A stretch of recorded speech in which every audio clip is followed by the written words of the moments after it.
దైవము పితామహ గురుదేవ తల్లిదండ్రులారా సభ్య మహాజనులారా నా క్షేమం కోరి పలికిన మీ హితవాక్యములకు కృతజ్ఞుడను. రాయబారి గోకుల విహారి నీవెంత తెలియతాడంతో ప్రసంగించినను నీ అంతరాత్మను నీ పలుకులలోని అంతరాత్మను తెలియని అజ్ఞాన్ని కాదు.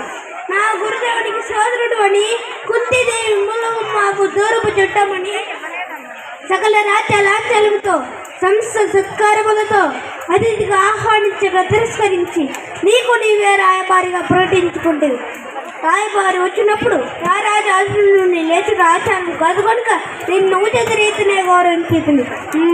రాయబారిగా వచ్చిన వాడవు పంపిన వారి మాటలు ప్రకటింపక ఆ పైన మా అభిమతం గ్రహింపక ఇంత ప్రహ్లాదంగా ప్రవర్తించితివి. ఇప్పుడు నేను సంధికొడబడితో సౌజన్యంతో దాయాదులకు పాలు పంచిచ్చినట్ల లేక నీ వంతిగా వరించిన వారి బలపరాక్రమాలకు బెదరించినట్ల దూతకృత్యములు పాతక కృత్యములకు నిందితివి. మాలో మాకు కర్తలు కల్పించి మా మైత్రి బంధమును పెంచుటకు తెగించితివి. ఐదూళ్ళైనాయి అని పరమ దుర్మార్గుడు రారాజు నీ లోకం చాటితివి. కృష్ణ నీ కొరడు కోరికే సరైనచో నిజమైనచో నేను ఈ సువిశాల మహాసామ్రాజ్యమును 5 లేకపోవునా? ఇంద్రప్రస్థం కృతప్రస్థము జయంతము వార్ణాతంతో ఇంకొకటి కలిపి 5 ఇచ్చినారు చాలంటివి.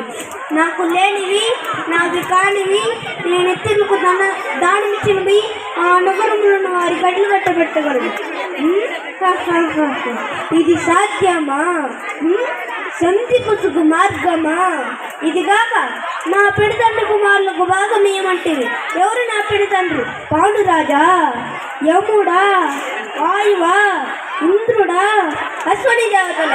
కృష్ణ ప్రతిశృంగ పర్వతన పుట్టిన గోంతలకు భాగమిచ్చి శృంగభంగ పొందటకు నేనంత వెర్రివాడిని అనుకుంటివా?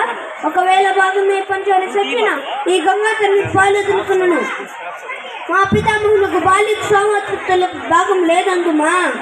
అందరితో వచ్చి నా తాత భాగంలో మా తండ్రులు కృతార్థ పండ్రి నిరువురు భాగస్వాములు కదా. ఆ పైన నేను 5 105 కదా. ఇందరు ముందులు వేసుకున్నచో ఎవరికి ఎంత ఎంత ఎంత చూడు.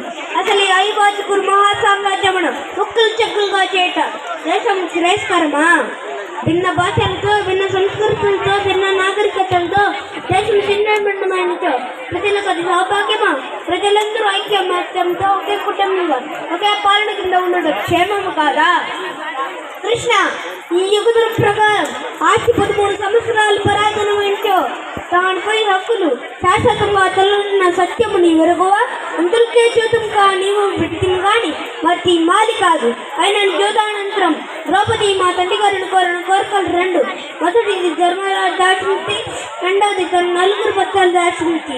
అంతేకాని ఆనాడు ద్రౌపది తను దాచించిన కోరం లేదు, మా తండ్రి గారు ఈయన లేదు కనుక ఆమె ఎప్పటికీ మా దాచియే.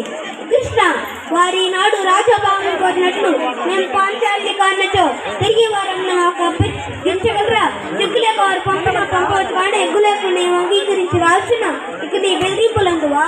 ఆ కౌన్సేలు నిర్విక్ర పరాక్రమ సంప్రతి లేని ప్రచండ దౌర్జన్య మండితు లేని వీర బయలు లేని సంగరం సమాయపడక 5 కొట్టిట్లు దేహి దేహి అని దేవిరింతురా.